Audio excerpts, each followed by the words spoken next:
வணக்கம். இந்திய நேரப்படி காலை 8 மணி நிகழ்வுகள். முதலில் ஜிம் முதன்மை நிகழ்வுகளை காணலாம். இளைஞர்களால் இந்தியாவின் பெருமை, விளையாட்டுத் துறையில் மேலும் உயரும், பிரதமர் மோடி பெருமிதம். கொரோனா தடுப்பு வழிமுறைகளை பொதுமக்கள் மறந்து கொண்டிருக்கிறார்கள், மக்கள் நல்வாழ்வுத்துறை செயலாளர் ராதாகிருஷ்ணன் வருத்தம். மக்கள் தொகை கணக்கெடுப்பு, பொதுமக்களை பதிவு செய்யும் வகையில் விதிமுறைகள் மாற்றம். உக்ரைன் போர் எதிரொலி, அணுசக்தி ஒப்பந்த பேச்சுவார்த்தையை தற்காலிக நிறுத்தம். இனி விரிவான நிகழ்வுகளை காணலாம். கேல் கும்பமேளா எனும் விளையாட்டு திருவிழாவை அகமதாபாத் நகரில் பிரதமர் மோடி தொடங்கி உரை நிகழ்த்தினார். அப்போது பேசிய அவர், இளைஞர்களால் விளையாட்டுத் துறையில் எதிர்கால இந்தியாவுக்கு அதிக அளவில் பதக்கங்கள் கிடைக்கும் என்று நம்பிக்கை தெரிவித்த அவர், டோக்கியோ ஒலிம்பிக்ஸில் இந்தியா முதன்முறையாக 7 பதக்கங்களை வென்றது ஒரு புதிய தொடக்கம் என்றும் இந்த வெற்றிகள் தொடரும் என்றும் தெரிவித்தார். தொடர்ந்து பேசிய அவர், இளைஞர்கள் மீண்டும் உற்சாகம் பொங்க திரண்டிருப்பதாக தெரிவித்து, பிரதமருக்கு விளையாட்டு வீரர்கள் மலர்களை பரிசளித்து வாழ்த்துக்களை பெற்றனர். தொடர்ந்து கண்கவரும் கலை மற்றும் விளையாட்டு நிகழ்ச்சிகளும் நடைபெற்றது. முன்னதாக கடந்த 24 மணி நேரத்தில் 2 மாபெரும் பேரணிகளை குஜராத்தில் பிரதமர் மோடி நிகழ்த்தினார். கொரோனா தடுப்பு வழிமுறைகளை பொதுமக்கள் மறந்து கொண்டிருக்கிறார்கள் என மக்கள் நல்வாழ்வுத்துறை செயலாளர் ராதாகிருஷ்ணன் வருத்தம் தெரிவித்துள்ளார். கொரோனா தடுப்பு வழிமுறைகளை பொதுமக்கள் மறந்து கொண்டிருக்கிறார்கள் என மக்கள் நல்வாழ்வுத்துறை செயலாளர் ராதாகிருஷ்ணன் வருத்தம் தெரிவித்துள்ளார். தமிழகம் முழுவதும் 24வது மெகா தடுப்பூசி முகாம் நேற்று 50,000 மையங்களில் நடைபெற்றது. அந்த வகையில் சென்னை ஓமந்தூரர் அரசு மருத்துவமனையில் நடைபெற்ற தடுப்பூசி முகாமை மருத்துவம் மற்றும் மக்கள் நல்வாழ்வுத்துறை செயலாளர் டாக்டர் ராதாகிருஷ்ணன் தொடங்கி வைத்து பார்வையிட்டார். உடன் பொதுமக்கள் சுகாதாரத்துறை இயக்குநர் டாக்டர் செல்வ விநாயகம், மருத்துவமனை முதல்வர் டாக்டர் ஜெயந்தி ஆகியோர் உணர்ந்திருந்தனர். பின்னர் செய்தியாளர்களிடம் பேசிய டாக்டர் ராதாகிருஷ்ணன், பொதுமக்கள் கொரோனா தடுப்பு பழக்க வழக்கங்கள் மற்றும் தடுப்பூசி செலுத்துவதை மறந்து விட்டதாகவும், கொரோனா தொற்றை முழுமையாக ஒழிக்க மீதமுள்ளவர்களும் தடுப்பூசி செலுத்த வேண்டும் என தெரிவித்தார். மக்கள் தொகை கணக்கெடுப்பில் பொதுமக்கள் தாங்களாகவே ஆன்லைனில் சுயமாக பதிவு செய்து கொள்வதற்கு வசதி ஏற்படுத்தப்பட்டுள்ளது. தமிழகத்தில் 10 ஆண்டுகளுக்கு ஒருமுறை சென்சஸ் என்று அழைக்கப்படுகிற மக்கள் தொகை கணக்கெடுப்பு நடத்தப்படுகிறது. கடந்த ஆண்டு பிப்ரவரி மாதம் மக்கள் தொகை கணக்கெடுப்பு நடக்க இருந்த நிலையில் கொரோனாவால் தள்ளி போனது. இந்நிலையில் மக்கள் தொகை கணக்கெடுப்பு விதிகள் 2022 மூலமாக ஒரு மாற்றம் கொண்டு வரப்பட்டுள்ளது. இதுகுறித்து அறிக்கை நேற்று முன்தினம் வெளியானது. அதன்படி மக்கள் தாங்களாகவே ஆன்லைனில் சுயமாக பதிவு செய்து கொள்வதற்கு வசதி ஏற்படுத்தப்பட்டுள்ளது. இதனைத் தொடர்ந்து மக்கள் தொகை கணக்கெடுப்பாளர்கள் கடந்த காலத்தைப் போலவே உங்கள் வீடுகளுக்கும் வருவது தொடரும் என அறிவிக்கப்பட்டுள்ளது. இந்த கணக்கெடுப்பு பணிகளுக்கு 10 இயக்குநர்களை மத்திய உள்துறை அமைச்சகம் நியமித்துள்ளது. ரஷ்யா மீது விதிக்கப்பட்டுள்ள பொருளாதார தடைகள் அணுசக்தி ஒப்பந்த பேச்சுவார்த்தைக்கு முட்டுக்கட்டையாக அமைந்துள்ளது. ஈரானில் அணு ஆயுத நடவடிக்கைகளை கட்டுப்படுத்தும் விதமாக அந்த நாட்டுக்கும் ஐநா பாதுகாப்பு கவுன்சிலின் 6 நாடுகளுக்கும் இடையில் அணுசக்தி ஒப்பந்தம் கையெழுத்தானது. இந்த ஒப்பந்தத்தில் குறைபாடுகள் இருப்பதாக கூறி கடந்த 2018ஆம் ஆண்டு அமெரிக்கா அதிலிருந்து வெளியேறியது. மேலும் ஈரான் மீது பொருளாதார தடைகளை விதித்தது. இதைத் தொடர்ந்து ஈரானுக்கும் ஒப்பந்தத்தில் கையெழுத்திட்ட அமெரிக்கா அல்லாத பிற நாடுகளுக்கும் இடையில் ஆஸ்திரியா தலைநகர் வியன்னாவில் பேச்சுவார்த்தை நடந்து வந்தது. இந்த பேச்சுவார்த்தையில் அமெரிக்காவும் மறைமுக பங்கேற்பாளராக பங்கேற்று வந்தது. இந்நிலையில் உக்ரைன் மீது போர் தொடுத்து வரும் விவகாரத்தில் ரஷ்யா மீது அமெரிக்கா மற்றும் ஐரோப்பிய நாடுகள் விதித்துள்ள பொருளாதார தடைகள் அணுசக்தி ஒப்பந்த பேச்சுவார்த்தைக்கு முட்டுக்கட்டையாக அமைந்துள்ளது. புதுப்பிக்கப்பட்ட அணுசக்தி ஒப்பந்தத்துக்கு ஆதரவு தெரிவிக்க வேண்டும் என்றால் தங்கள் நாட்டின் மீது விதிக்கப்பட்டுள்ள பொருளாதார தடைகளை நீக்க வேண்டும் என ரஷ்யா கோரிக்கை வைத்துள்ளது. இந்த பிரச்சினை காரணமாக அணுசக்தி ஒப்பந்த பேச்சுவார்த்தை தற்காலிகமாக நிறுத்தி வைக்கப்பட்டுள்ளது. சேலத்தில் உலக குளுக்கோமா வாரத்தை முன்னிட்டு 500க்கும் மேற்பட்ட கல்லூரி மாணவர்கள் கலந்து கொண்ட விழிப்புணர்வு மனித சங்கிலி நடைபெற்றது. சேலம் மாவட்டத்தில் உள்ள அழகாபுரம் பகுதியில் உலக அளவில் குளுக்கோமா நோயால் பாதிக்கப்பட்டவர்கள் எண்ணிக்கை ஆண்டுதோறும் அதிகரித்துக் கொண்டே வருகிறது. இந்நிலையில் இந்த நோய் குறித்து பொதுமக்களுக்கு விழிப்புணர்வு ஏற்படுத்தும் வகையில் தனியார் அலைட் ஹெல்த் சயின்ஸ் மற்றும் தனியார் கண் மருத்துவமனை சார்பில் உலக குளுக்கோமா நோய் விழிப்புணர்வு மனித சங்கிலி பேரணி நடைபெற்றது. இதில் 500க்கும் மேற்பட்ட கல்லூரி மாணவர்கள் கலந்து கொண்டு பதாகைகளை ஏந்தி பொதுமக்கள் மற்றும் காவல்துறையினருக்கு துண்டு பிரச்சுரங்களை வழங்கி விழிப்புணர்வு ஏற்படுத்தினர். லாலாப்பேட்டையில் நடைபெற்ற வேலைவாய்ப்பு முகாமில் உள்ளாட்சி தேர்தலில் திமுகவிற்கு கிடைத்த வெற்றிக்கு முதல்வர்தான் காரணம் என உதயநிதி ஸ்டாலின் பெருமிதம் கொண்டார். ராணிப்பேட்டை மாவட்டம் லாலாப்பேட்டையில் உள்ள ஜி.கே. உலகப்பள்ளி வளாகத்தில் முதல்வர் மு.க. ஸ்டாலினின் பிறந்த நாளை முன்னிட்டு மாபெரும் தனியார் துறை வேலைவாய்ப்பு முகாம் நடைபெற்றது. இந்த முகாமிற்கு கைத்தறி துணிநூல் துறை அமைச்சர் காந்தி தலைமை தாங்கினார். சுமார் 150க்கும் மேற்பட்ட பல முன்னணி நிறுவனங்கள் பங்கேற்ற இந்த முகாமில் திமுக இளைஞரணி செயலாளரும் சேப்பாக்கம் திருவல்லிக்கேணி சட்டமன்ற உறுப்பினருமான உதயநிதி ஸ்டாலின், தமிழக தொழிலாளர் நலன் மற்றும் திறன் மேம்பாட்டுத்துறை அமைச்சர் கணேசன் உள்ளிட்டோர் பங்கேற்றனர். ஒரே நேரத்தில் 12,500 பட்டதாரிகள் நேர்முக தேர்வுக்கு வந்த நிலையில் 2000க்கும் மேற்பட்ட இளைஞர்கள் மற்றும் பெண்களுக்கு பணி நியமன ஆணைகள் வழங்கப்பட்டன.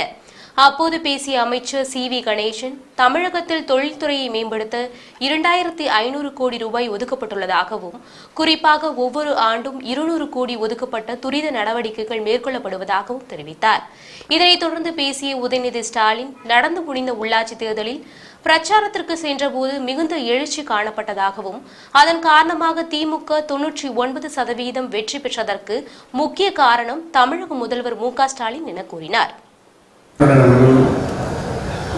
இங்கே சொன்னது போல்தான் அவர் என்ன இந்த தேதி வாங்கியிருந்தாரு ஒரு 15-20 நாட்களுக்கு முன்பு. அதற்கு எனக்கு இன்னொரு வேலை வந்துச்சு. அதனால் இங்கே வரக்கூடிய சூழ்நிலை இல்லை, ஒரு சந்தேகமாக தான் இருந்தது. 4 நாட்களுக்கு முன்பு ஒரு தொலைபேசியில் அழைத்து சேலத்தில் எல்ஐசியின் பங்குகளை தனியாருக்கு விற்கும் முடிவை மத்திய அரசை கைவிட வலியுறுத்தி காப்பீட்டுக் கழக ஊழியர் சங்கத்தினர் மெழுகுவர்த்தி ஏந்தி நூதன போராட்டத்தில் ஈடுபட்டனர். பொதுத்துறை நிறுவனமான எல்ஐசியின் பங்குகளை தனியாருக்கு விற்பனை செய்ய மத்திய அரசு நடவடிக்கை எடுத்துள்ளது. இதற்கு எல்ஐசி ஊழியர்கள் மற்றும் பல்வேறு தொழிற்சங்கத்தினர் கடும் எதிர்ப்பு தெரிவித்து பல்வேறு கட்ட போராட்டங்களில் ஈடுபட்டு வருகின்றனர். இந்நிலையில் எல்ஐசி பங்கு விற்பனையை கண்டித்து காப்பீட்டுக் கழக ஊழியர் சங்கம் சார்பில் மெழுகுவர்த்தி ஏந்தி சேலம் காந்தி ரோடு பகுதியில் அமைந்துள்ள எல்ஐசியின் மண்டல அலுவலகத்தில் நூதன போராட்டத்தில் ஈடுபட்டனர். இதில் சுமார் 100க்கும் மேற்பட்ட ஊழியர்கள் கையில் மெழுகுவர்த்தி ஏந்தி எல்ஐசியின் பங்குகளை தனியாருக்கு விற்பனை செய்யும் நடவடிக்கையை மத்திய அரசு கைவிடக் கோரி கோஷங்கள் எழுப்பினர். அப்போது எல்ஐசியின் பங்குகளை தனியாருக்கு விற்கும் முடிவை மத்திய அரசு கைவிடவில்லை என்றால் திட்டமிட்டபடி இம்மாதம் 28 மற்றும் 29 தேதிகளில் 2 நாட்கள் நாடு தழுவிய அளவில் வேலைநிறுத்த போராட்டம் நடைபெறும் என்றும் தென்மண்டல காப்பீட்டு ஊழியர் கூட்டமைப்பின் துணைத் தலைவர் தர்மலிங்கம் தெரிவித்துள்ளார். நாங்கள் நடத்தி கொண்டிருக்கின்றோம். எங்களுடைய கோரிக்கை ஒன்றே ஒன்றுதான், எல்ஐசியினுடைய பங்குகளை எந்த சூழலிலும் அரசு விற்கக்கூடாது. இது தேசத்திற்கான நிறுவனம். கடந்த 65 ஆண்டுகளாக எல்ஐசி மிக சிறப்பாக செயல்பட்டு கொண்டிருக்கின்றது. அரசாங்கத்தினுடைய நிதி தேவைகளுக்காக, அரசாங்கத்தினுடைய திட்டங்களுக்காக எல்ஐசி பல கோடி ரூபாய்களை இன்றளவும் அளித்து வருகின்றது. அந்த சூழலிலே எல்ஐசியினுடைய பங்குகளை விற்பது என்பது கூடாது என்பதை வலியுறுத்தி இந்த போராட்டத்தை நடத்தி கொண்டிருக்கிறோம். ஒருவேளை மத்திய அரசு பங்கு சந்தையிலே எல்ஐசியினுடைய பங்குகளை விற்பதற்கான முயற்சியை மேற்கொண்டால் உடனடியாக அகில இந்திய அளவிலே ஒரு நாள் வேலைநிறுத்தத்தை செய்து எங்களுடைய எதிர்ப்பை தெரிவிக்க இருக்கின்றோம். அதேபோல வரக்கூடிய மார்ச் 28, 29 தேதிகளிலே எல்ஐசியினுடைய பங்குகளை விற்கக்கூடாது என்பதை வலியுறுத்தி விளம்பர இடைவேளைக்கு பிறகு ஜிம் நிகழ்வுகள் தொடரும்.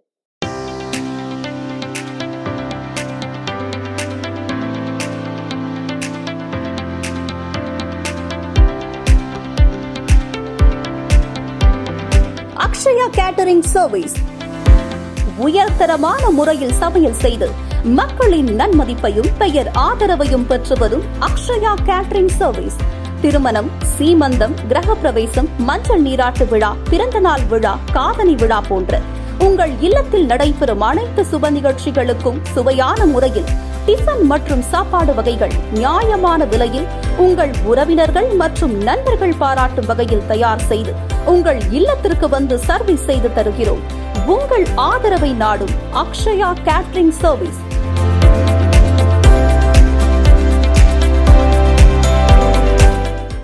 ஜெம் நிகழ்வுகள் தொடர்கின்றன. சேலத்தில் இளைஞர்கள் காங்கிரஸ் தேர்தலில் வெற்றி பெற்றவர்களுக்கு கிழக்கு மாவட்ட காங்கிரஸ் கட்சியின் சார்பில் பாராட்டு தெரிவிக்கப்பட்டது. சேலம் மாவட்ட இளைஞர் காங்கிரஸ் தேர்தலில் மாவட்ட தலைவராக பிரபு, மாவட்ட பொதுச் செயலாளராக தமிழரசன் மற்றும் மாநகர மாவட்ட துணைத் தலைவராக ரஞ்சித் ஆகியோர் வெற்றி பெற்றுள்ளனர். இதேபோல் ஏற்காடு சட்டமன்ற தலைவராக தம்பி, தெற்கு சட்டமன்ற தலைவராக பழனிவேல் உள்ளிட்ட 10க்கும் மேற்பட்ட இளைஞர்கள் காங்கிரஸ் நிர்வாகிகள் வெற்றி பெற்றனர். இந்நிலையில் வெற்றி பெற்றவர்கள் அனைவரும் சேலம் கிழக்கு மாவட்ட காங்கிரஸ் கட்சி தலைவர் அர்த்தநாரியை சந்தித்து வாழ்த்து பெற்றனர். அப்போது தலைவர் அர்த்தநாரி அவர்களுக்கு சால்வை அணிவித்து கௌரவித்தார். இந்த சந்திப்பின் போது காங்கிரஸ் கட்சியின் தகவல் அறியும் சட்டத்துறை மாநில தலைமை ஒருங்கிணைப்பாளர் விஜய் லட்சுமணன் மற்றும் அகில இந்திய காங்கிரஸ் கமிட்டியின் உறுப்பினர் அணை அரசு உள்ளிட்ட காங்கிரஸ் நிர்வாகிகள் உடனிருந்தனர். குன்றத்தூரில் இந்திய பிரதமர் நரேந்திர மோடியின் சேவை தினத்தை முன்னிட்டு 300க்கும் மேற்பட்ட பொதுமக்களுக்கு அன்னதானம் வழங்கப்பட்டது. காஞ்சிபுரம் மாவட்டம் குன்றத்தூர் நகர மண்டல 17வது வார்டு பாரதிய ஜனதா கட்சியின் சார்பில் நகர மண்டல பொறுப்பாளர் பாலகிருஷ்ணன் தலைமையில் பாரத பிரதமர் நரேந்திர மோடியின் சேவை தினம் கொண்டாடப்பட்டது. பாஜகவை சேர்ந்த பிரபு ஏற்பாட்டில் 300க்கும் மேற்பட்ட பொதுமக்களுக்கு அன்னதானம் வழங்கப்பட்டது. இந்த நிகழ்ச்சியில் மாவட்ட பாஜக பொறுப்பாளர் பாலசேகர், கட்சியின் முக்கிய நிர்வாகிகள் மற்றும் பொதுமக்கள் கலந்து கொண்டு நிகழ்ச்சியை சிறப்பித்தனர். சோழவரம் தெற்கு ஒன்றிய திமுக இளைஞரணி சார்பில் இரத்த தான முகாம் நிகழ்ச்சியை சட்டமன்ற உறுப்பினர் துவங்கி வைத்தார். சென்னை செங்குன்றம் அடுத்த பாடியநல்லூர் ஊராட்சியில் முதல்வர் மு.க.ஸ்டாலின் விழா கொண்டாடப்பட்டது. இந்நிலையில் சோழவரம் தெற்கு ஒன்றிய இளைஞரணி சார்பில் இலவச இரத்த தான முகாம் நிகழ்ச்சி ஒன்றிய குழு துணைத் தலைவர் கருணாகரன் தலைமையில் நடைபெற்றது. இதில் சிறப்பு விருந்தினராக மாதவரம் சட்டமன்ற உறுப்பினர் சுதர்சனம் கலந்து கொண்டு இலவச இரத்த தான முகாமை துவங்கி வைத்தார். இந்த முகாமில் 100க்கும் மேற்பட்ட இளைஞர்கள் ஆர்வமுடன் இரத்த தானம் செய்தனர். இந்நிகழ்ச்சியில் மாவட்ட ஒன்றிய திமுக நிர்வாகிகள் பலர் கலந்து கொண்டனர். பின்னர் இரத்த தானம் வழங்கியவர்களுக்கு சான்றிதழ் வழங்கப்பட்டது. அம்பத்தூர் அருகே மதுவிலக்கு மற்றும் ஆயத்தீர்வைத்துறை சார்பாக நடைபெற்ற விழிப்புணர்வு பிரச்சாரத்தில் 500க்கும் மேற்பட்ட பள்ளி மாணவர்கள் கலந்து கொண்டனர். சென்னை அம்பத்தூர் அருகே மதுவிலக்கு மற்றும் ஆயத்தீர்வைத்துறை சார்பாக மதுவிலக்கு விழிப்புணர்வு பிரச்சாரம் ராமசாமி முதலியார் மேல்நிலைப் பள்ளியுடன் இணைந்து நடைபெற்றது. அம்பத்தூர் வட்டாட்சியர் ராஜசேகர் தலைமையில் நடைபெற்ற பேரணியில் 500க்கும் மேற்பட்ட மாணவர்கள் கலந்து கொண்டு கைகளில் பதாகைகளை ஏந்தி மது ஒழிப்பு குறித்து கோஷங்களை எழுப்பினர். பள்ளி வளாகத்தில் துவங்கிய பேரணி அம்பத்தூர் பேருந்து நிலையம் வழியாக பிரதான சாலைகளில் பொதுமக்களுக்கு துண்டு பிரச்சுரங்கள் வழங்கி பொதுமக்களுக்கு விழிப்புணர்வு ஏற்படுத்தினர். இந்த பேரணியில் மதுவிலக்கு மற்றும் ஆயத்தீர்வைத்துறை அதிகாரிகள், பள்ளி ஆசிரியர்கள் என பலர் கலந்து கொண்டனர். தமிழக அரசு சார்பாக மதுவிலக்கு மற்றும் ஆயத்தீர்வைத்துறை மது விழிப்புணர்வு பேரணி இன்று சென்னை மாவட்ட ஆட்சியர் அவர்களின் உத்தரவின் பேரில் அம்பத்தூர் வட்டத்தில் சார் ராமசாமி முதலியார் மேல்நிலைப் பள்ளியில் பள்ளி மாணவர்களை கொண்டு மதுவிலக்கு விழிப்புணர்வு பேரணி நடைபெற்று வருகிறது. இந்த விழிப்புணர்வில் என்ன பார்த்தீங்கன்னா, நிறைய மது குடிச்சிட்டு வாகனம் ஓட்டி நிறைய உயிர் சேதம் ஏற்பட்டு அதனால் நிறைய குடும்பங்கள் நடுத்தருக்கு நிற்குது. அதனால் இந்த மாணவர்கள் மூலியமாக இளைஞர்களுக்கு அதை விழிப்புணர்வு ஏற்படுத்தி மதுவிலக்கை ஒழிக்கிறதா நோக்கமாக கொண்டு இந்த பேரணி நடைபெற்று வருகிறது. நன்றி. காஞ்சிபுரம் ஏகபரநாத திருக்கோவில் பங்குனி உற்சவம் வெகு விமர்சையாக நடைபெற்றது. காஞ்சிபுரத்தில் சிவபெருமானின் பஞ்சபூத ஸ்தலங்களில் பிருத்திவி எனும் மண்ஸ்தலமாக விளங்கும் உலக பிரசித்தி பெற்ற ஏலவார் குழலி சமேத ஏகபரநாதர் சுவாமி திருக்கோவில் அமைந்துள்ளது. இக்கோவிலில் பங்குனி உத்திர திருக்கல்யாண பெருவிழா உற்சவம் வெகு விமர்சையாக நடைபெற்றது. இந்நிலையில் உற்சவத்தின் ஏழவார் குழலி சமேத ஏகபரநாதர் சுவாமிக்கு சிறப்பு அபிஷேக ஆராதனைகள் செய்யப்பட்டு ரோஸ் கலர் பட்டு உடுத்தி மல்லிகைப்பூ, ரோஜாப்பூ, சம்பங்கிப்பூ மற்றும் மாலைகள் அணிந்து சிறப்பு அலங்காரத்தில் வெள்ளி அதிகார நந்தி வாகனத்தில் எழுந்தருளி பக்தர்களுக்கு காட்சியளித்தார். இதனைத் தொடர்ந்து கோவில் வளாகத்தில் இருந்து புறப்பட்டு 4 ராஜ வீதிகள் வழியாக வீதி உலா வந்து அருளினார். அப்போது வழிநெடுகிலும் திரளான பக்தர்கள் கூடி நின்று ஏகபரநாதர் சுவாமியை தரிசித்து வழிபட்டனர். குடியாத்தத்தில் பழமை வாய்ந்த முனீஸ்வரர் கோவிலில் உலக அமைதி ஒற்றுமை வேண்டி சிறப்பு யாக சாலை பூஜைகள் நடைபெற்றது. வேலூர் மாவட்டம் குடியாத்தம் அடுத்த தங்கம் நகரில் பழமை வாய்ந்த முனீஸ்வரர் கோவில் கும்பாபிஷேகம் நடைபெறவுள்ளது. இந்நிலையில் கோயில் வளாகத்தில் சிறப்பு யாக சாலை பூஜைகள் நடைபெற்றது. இதில் விவசாயம் செழிக்க மழை வேண்டியும் உலக மக்கள் அனைவரும் நோயின்றி வாழ சிறப்பு பூஜைகள் செய்யப்பட்டு மகா தீபாராதனை காண்பிக்கப்பட்டது. இதனைத் தொடர்ந்து நவதானியங்கள், மூலிகை பொருட்கள் மற்றும் மலர் வகைகள் சிறப்பு யாக சாலை நடைபெற்றது. இந்நிகழ்ச்சியில் ஏராளமான பக்தர்கள் கலந்து கொண்டு சாமி தரிசனம் செய்தனர். ஜெம் நிகழ்வுகள் தொடர்கின்றன. சென்னையில் உழைக்கும் மகளிர் சங்கம் மற்றும் இந்திய மகளிர் கூட்டுறவு இணைப்பு மையங்கள் சார்பாக பெண்களுக்கான விருது வழங்கும் நிகழ்ச்சி நடைபெற்றது. சென்னை மயிலாப்பூரில் அமைந்துள்ள தனியார் திருமண மண்டபத்தில் மகளிர் சங்கம் மற்றும் இந்திய மகளிர் கூட்டுறவு இணைப்பு மையங்கள் சார்பாக கடனுதவி பெற்று தொழிலில் வெற்றி பெற்ற பெண்களுக்கு சாதனையாளர்கள் விருது வழங்கப்பட்டது. இந்த நிகழ்ச்சியில் சங்கத்தின் தலைவி டாக்டர் நந்தினி ஆசாத் தலைமையில் IPS அதிகாரி யோசோ விருதன் ஆசாத் சிறப்பு அழைப்பாளராக கலந்து கொண்டு சாதனை பெண்மணிகளுக்கு விருதுகளை வழங்கினார். பழனி முருகன் கோவிலில் பங்குனி உத்திரம் திருவிழா கொடியேற்றத்துடன் தொடங்கியது.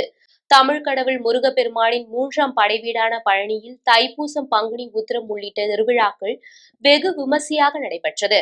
இதில் தைப்பூச திருவிழாவில் பாத யாத்திரையாகவும், பங்குனி உத்திர திருவிழாவில் தீர்த்த காவடி எடுத்தும் பக்தர்கள் வருவது சிறப்பு அம்சமாகும். இதையடுத்து கோடை காலமான பங்குனி, சித்திரை மாதங்களில் பழனி முருகப்பெருமானை குளிர்விக்கும் பொருட்டு பக்தர்கள் கொடுமுடி காவிரி ஆற்றிலிருந்து தீர்த்த காவடி எடுத்து பழனி ஆண்டவருக்கு அபிஷேகம் செய்து வழிபட்டு வருகின்றனர்.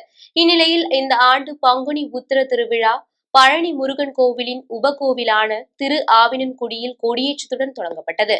இதையொட்டி நேற்று இரவு கிராம சாந்தி, வாஸ்து சாந்தி பூஜை, அஸ்திர தேவர் உலா ஆகிய நிகழ்ச்சிகள் நடைபெற்றது.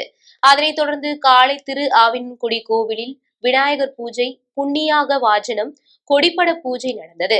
மேலும் விழாவுக்கான ஏற்பாடுகளை பழனி கோவில் நிர்வாகம் மற்றும் பூஜை முறைகளை பட்டத்து குருக்கள் அமிர்தலிங்கம், செல்வ சுப்பிரமணியம் உள்ளிட்ட குருக்கள் செய்து வருகின்றனர். கள்ளக்குறிச்சியில் அருள்மிகு ஸ்ரீ பாலசுப்பிரமணிய சுவாமியின் பங்குனி உற்சவ திருவிழா நாடார் வகையாரா சார்பாக விமர்சையாக நடைபெற்றது. கள்ளக்குறிச்சி மாவட்டம் கள்ளக்குறிச்சி கோட்டை மேட்டில் மறைந்த தங்கவில் மற்றும் துரைசாமி அருளாசிபடி வருடந்தோறும் ஸ்ரீ பாலசுப்பிரமணிய சுவாமி திருக்கல்யாணம் உற்சவம் நடைபெறுவது வழக்கம். அந்த வகையில் இந்த ஆண்டு முருகன், வள்ளி, தெய்வானை திருக்கல்யாண நிகழ்ச்சி கள்ளக்குறிச்சி நாடார் வகையாரா சண்முகம் மற்றும் திருமால் நாடார் தலைமையில் வெகு விமர்சையாக நடைபெற்றது. இந்நிலையில் கணபதி நகர் ஆற்றங்கரையோரம் உள்ள சமுதாய இடத்தில் வள்ளி தெய்வானை பெண் அழைப்பு நடைபெற்றது. இதனைத் தொடர்ந்து வள்ளி தெய்வானை கல்யாண வைபோகம் நாடார் வகையாரா மற்றும் பொதுமக்கள் முன்னிலையில் நடைபெற்றது. இந்நிகழ்ச்சியில் கள்ளக்குறிச்சி நாடார் வகையாரா சமுதாயத்தினர் மற்றும் ஊர் பொதுமக்கள் என 100க்கும் மேற்பட்டோர் கலந்து கொண்டனர்.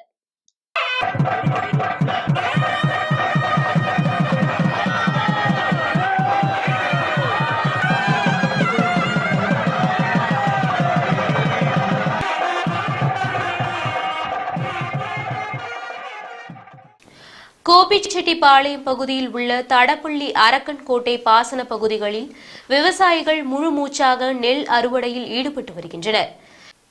ஈரோடு மாவட்டம் கோபிச்செட்டிப்பாளையம் அருகே உள்ள கொடிவேரி தடுப்பணையில் இருந்து வெளியேறும் தடப்பள்ளி மற்றும் அரக்கன்கோட்டை கால்வாய்கள் மூலம் பாசன வசதி பெறும் 25,000 ஏக்கர் பரப்பில் 2ஆம் போகம் நெல் பயிரிடப்பட்டு அறுவடை பணிகளில் விவசாயிகள் முழு மூச்சாக ஈடுபட்டு வருகின்றனர். இந்நிலையில் முருகன்புதூர் மற்றும் பாரியூர் ஆகிய 2 இடங்களில் கொள்முதல் நிலையம் அமைக்கப்பட்டு இதில் ஒரு மையத்தில் மட்டுமே நெல் கொள்முதல் செய்யும் பணி நடைபெற்று வருகிறது. ஒரு மையத்தில் 1000 மூட்டைகள் மட்டுமே நெல் கொள்முதல் செய்யப்படுவதால் இந்த மையத்தில் நூற்றுக்கணக்கான விவசாயிகள் நெல்மணிகளை வெட்ட வெளியில் உள்ள மைதானத்தில் கொட்டி வைத்து விற்பனை செய்ய காத்திருக்கின்றனர். மேலும் ஆன்லைன் மூலமாகவோ கொள்முதல் செய்ய அரசு நடவடிக்கை எடுத்து வருவதால் ஒரே நேரத்தில் அறுவடை செய்யப்பட்டு கொள்முதல் நிலையங்களுக்கு கொண்டு வரப்படும் ஆயிரக்கணக்கான நெல் மூட்டைகளை கொள்முதல் செய்வதில் தாமதம் ஏற்படுகிறது. இதனை கருத்தில் கொண்டு கோபிச்செட்டிப்பாளையம் சுற்றுவட்டார பகுதிகளில் அரசு சார்பில் கூடுதலாக நெல் கொள்முதல் நிலையங்களை திறந்து நெல் மூட்டைகளை தாமதமின்றி கொள்முதல் செய்ய நடவடிக்கை எடுக்க வேண்டும் என்று தடப்பள்ளி, அரக்கன்கோட்டை பாசன விவசாயிகள் அரசுக்கு கோரிக்கை விடுத்துள்ளனர்.